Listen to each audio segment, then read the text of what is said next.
Gemini, Libra, and Aquarius. Hello my dear. Welcome back sa ating YouTube channel. My name is RJ, your tarot card reader. At ang gagawin natin ngayon my dears, yung ating daily reading para po ito sa araw ng May 28, 2026. Titingnan natin my dear kung ano mga eksena, kaganapan at kung ano-ano pa na maaari mong makasalubong sa araw na ito. Pero bago tayo mag-proceed sa ating reading, magpapasalamat po muna ako. Maraming salamat po sa ating mga abangers, sa mga walang sawang naghihintay ng kanilang readings. Maraming salamat po. Gusto ko rin pong pasalamatan yung mga napadaan, napasilip sa ating channel. Thank you so much for dropping by. Gusto ko rin pong pasalamatan yung ating mga bagong subscribers. Maraming salamat po sa pagtitiwala. Welcome po sa ating channel. And I hope na mag-enjoy po kayo dito at mahanap po ninyo dito sa ating channel kung ano man po yung inyong hinahanap. Okay? So kagaya po ng lagi kong nasasambit or sinasabi, ang tanging hiling at dasal ko po sa ating buong may kapal na ang mga readings na ginagawa ko ay nakakatulong po sa ating lahat. Okay, so let's go na tayo my dear.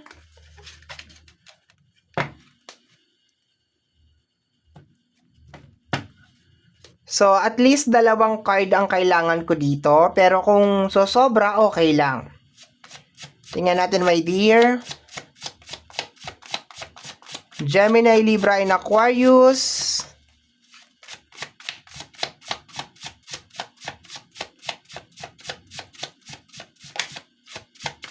May gusto nang lumabas.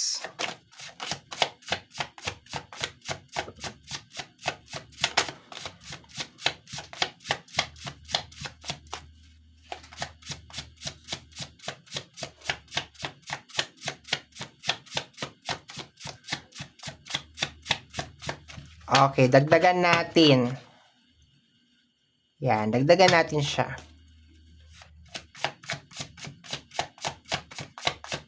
May 28, 2026. Air sign. Okay. Kuha pa tayo ng isa. Okay. Kuha tayo dito ng konti. Tapos dito. Para halong-halo talaga. Ano to? We have here lihim na pagtingin. Sana all. Tingnan natin ha. Kasi sabi ko dalawang card, 'di ba? Let me see my dear. Let me see. Anong kasama ng ating lihim na pagtingin? We have here. Okay, yan. Kompleto na. Dalawa na siya. We have here. Maalala ka lang pag may kailangan. So, hindi to lihim na pagtingin, my dear, kasi naalala ka lang pag may kailangan. So, probably, my dear, somebody is pretending na meron siyang gusto sa'yo. Okay. Pero, hindi nagmamatch yung kanyang sinasabi sa kanyang ginagawa. Okay. Kasi, etong unang card natin, pakilig. Itong pangalawang card natin, kakabwisit. Maalala ka lang pag may kailangan. Di ba? Ang sarap. Sarap mong.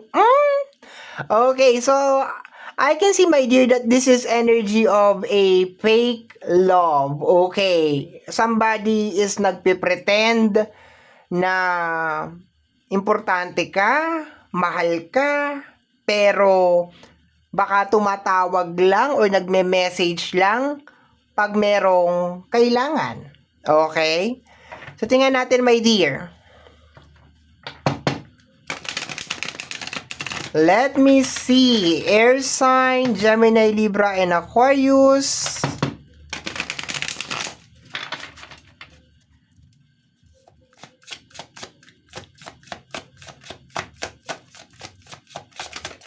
Ayun. Ay, kala ko mahuhulog na. Ay.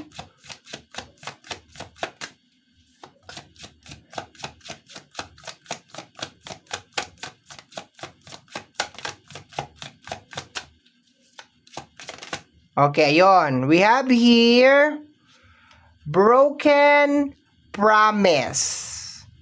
Ay. Broken promise, nakaka-disappoint. Yun ang nakukuha ko lang dito. Paasa tong tao na to. Okay. Pinaparamdam ng tao na to sa'yo, my dear, na mahal ka niya, na importante ka sa kanya, baka gawa ng mga promises. Pero honestly, nag-i-exist ka lang sa kanya, my dear. Pasintabi po, tabi-tabi po. Nag-i-exist ka lang sa kanya kasi meron kang naibibigay sa kanya. May nahihita siya sa iyo, my dear. Okay, ano ba yung tanong? Mahal mo ba ako dahil kailangan mo ko? O kailangan mo ko? Ano? Kailangan mo ko kaya mahal mo ko. 'Di ba magkaiba yung dalawa na yon? Kailangan mo ko, kaya mahal mo ko. Eto yon. Kailangan ka niya, kaya mahal ka niya. Ang dapat, my dear, is, mahal kita, kaya kailangan kita. Yun ang pinakamaganda. No? Hindi niya tinitingnan kung ano yung kaya mong maibigay. Ibig sabihin, parang hindi siya mabubuhay nang wala ka. 'Di ba? Pero pakiramdam ko dito, may parang pinapaikot-ikot ka lang talaga nitong tao na to, no? Para magstay ka, hindi ka umalis, pinapaasa ka, sasabihin niya may lihim siyang pagtingin sa'yo or mahal na mahal ka niya, tapos maglalatag siya ng sandamakmak na pangako, my dear, tapos kahit isa walang nangyari. Tingnan natin, my dear. At saka yung kailangan, ha, hindi lang yan more on money, ha. Marami pa. 'Di ba? Yung typical na gusto lang niya ng kasama, gusto lang niya ng kausap. 'Di ba? Yung boom boom pow. Alam niyo na 'yan, matatanda na tayo. Yung boom boom pow pow, yung ganon, 'di ba? Oh, kasi masarap ang magic sarap, ganon. Kaya kailangan diyan ka lang. Kasi ikaw lang yung marunong magluto niyang recipe na yan, na nasasarapan talaga siya, 'di ba? So, hindi yung consider as love. Let me see, my dear, next card pa tayo. Next card, Gemini, Libra, and Aquarius. Let me see what is going on sa area. Area of responsibility ni air sign. We have here the daily to-do list. Okay, mental clarity. Pakiramdam ko nakakagulo siya, my dear, sa pang-araw-araw na rotation mo, my dear. Nakakagulo talaga siya, panggulo siya. No, kasi hindi mo alam kung ano talagang totoong motive niya eh. Kasi iba yung sinasabi niya sa ginagawa niya, hindi talaga nagmamatch. Meron siya mga broken process, sasabihin ko, broken process, broken promise over here, okay? We have here the daily to-do list. Na pag sinabing to-do list, okay, ibig sabihin, ito yung mga araw-araw na ginagawa mo. And to the point na ganito yung unang area, at ito siya, hindi ko siya mako-consider na maganda, my dear, kasi there's a tendency, my dear, na sumisira siya ng focus mo, ng concentration mo, ng attention mo. Baka nga sinisira niya rin yung araw mo, my dear, dahil sa hindi mo alam kung ano bang meron kayo. Okay. Hindi mo alam kung anong meron kayo. Or hindi mo alam kung nagsasabi ba siya ng totoo kasi ang dami na niyan sinasabi na hindi naman talaga nangyayari, nananatiling drawing lang. Okay? So, tingnan natin, my dear. Pero maliwanag na dito, my dear, na sinabi ng card na kailangan ka lang niya, my dear. Meron tayong magician over here. Maybe you're a very, very good manifestor. 'Di ba? You are a magician. Ang kanyang mga problema ay nasusolusyunan mo. 'Di ba? Yung mga kanya mga pangangailangan ay namamagic mo. Charan! Oh, ganon. We have here the energy of the chariot. Maybe palaban ka na klase ng tao, 'di ba? Hindi ka kagad na di-discourage. Okay, basta nasa tabi ka niya. Okay, talagang palaban siya, ganon. O kumbaga parang sa'yo siya humuhugot ng, parang energy vampire kung ganon. 'Di ba? Energy vampire ang tawag sa ganon. Yung para bang, basta nandyan ka, kakayanin ko yung mga bagay-bagay. Minsan kasi nami-misinterpret natin yun na, wow, lumalaban siya ng dahil sa akin, nakakakilig naman, ginagawa niya akong inspirasyon, yung mga ganon. Depende ha. Kung ikaw lang naman yung sumasagot ng lahat, hindi inspirasyon ang tawag doon. Kung ikaw lang naman yung gumagawa ng lahat, 'di ba? Siya yung mag-uumpisa, ikaw yung tatapos. Hindi inspirasyon ang tawag doon, my dear. Nakasandal siya sa iyo, nakadepende siya sa iyo. Ganon 'yun. Depende kasi 'yun, ha. Mamaya kasi ma-misinterpret mo, wow, talaga ba? Kaya mo umpisa niya ng dahil sa akin. Tapos sino magtatapos? Sino magpupuli paid? Ikaw. Yeah, kukuha ako ng sasakyan para sa atin to. Ganon, kuno, ganon dapat. Tapos sa bandang huli, ang magpupuli paid, ikaw. Ganon, hindi yon. Okay, tingnan natin, my dear. Let me see. Ang mahirap doon, iba ang isasakay, hindi ikaw. Oh, yun ang masakit. Sa kanya lang pala yung down payment, sa'yo na yung 10 years to pay. Nag-down payment lang siya, tapos ayun yung 10 years to pay. Okay, let me see, my dear. Pinapangiti lang kita. We have here the energy of the judgment. Meron mangyayari, my dear, ngayong araw na ito. At hindi mo ito maiiwasan. Meron mangyayari ngayong araw na ito na hindi mo maiiwasan. Ano yon? Okay. Let me see additional cards tayo. Ang judgment kasi is like isang pangyayari na parang hindi na natin, the Six of Swords, mararamdaman mo na yung bigat. Hindi mo na siya mapapabricate, my dear. Hindi mo na siya mapapabricate, hindi mo na siya mahahanapan pa ng reason, my dear, para maniwala ka sa tao na to, my dear, na talagang mahal ka niya.